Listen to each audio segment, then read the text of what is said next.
Hi, I'm Christine Hansburg-Hotson.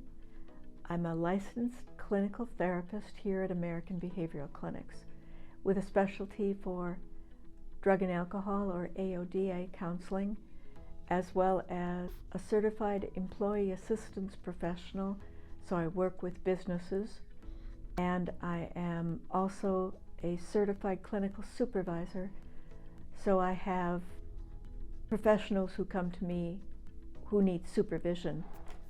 I started out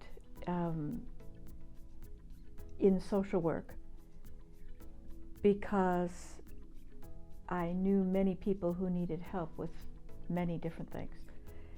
I eventually ended up in therapy because I learned in helping people at different levels that one of the biggest problems I saw across the board with everyone I worked with was that they were not comfortable talking about their feelings.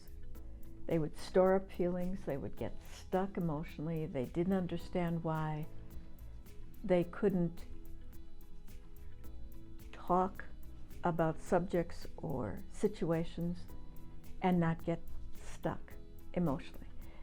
A lot of the people I work with come from very dysfunctional families of origin, where they were raised in a way that they were told it was not okay to have feelings, it was not okay to talk about issues, it was best to bury things and not feel.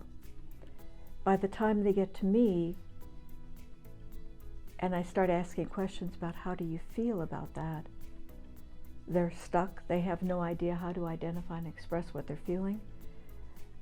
When we're talking about drug and alcohol patients, without a question, the main reason that most people use is their feelings, whether it be about circumstance, about their lifestyle, about the people they live with, whomever they were raised by, how they were treated, any emotional pain that they suffered and they didn't know how to deal with it. And they come into my office and frequently are afraid, what is she going to make me talk about? And most of the time I don't have to make them anything. I just ask simple questions and outpours all kinds of things.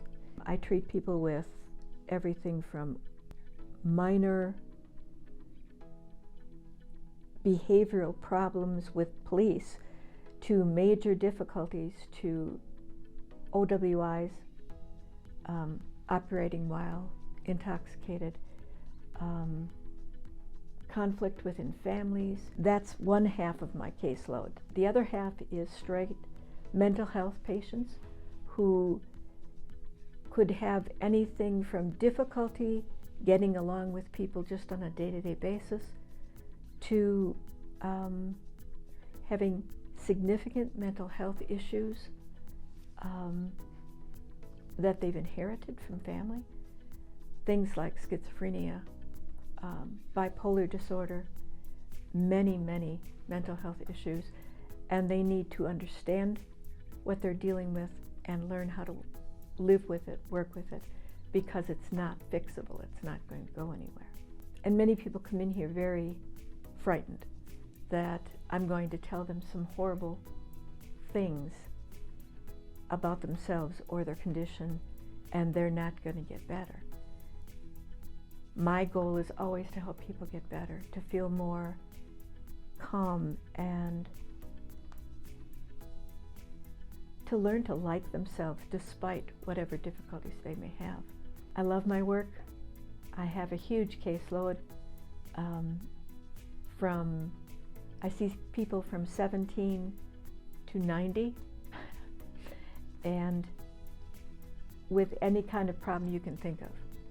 And I'm good at what I do and I love what I do. When people first come in and say, I'm really hopeless, I don't know if you can help me, and that same person in 6 months is telling me my whole life has changed, it's wonderful.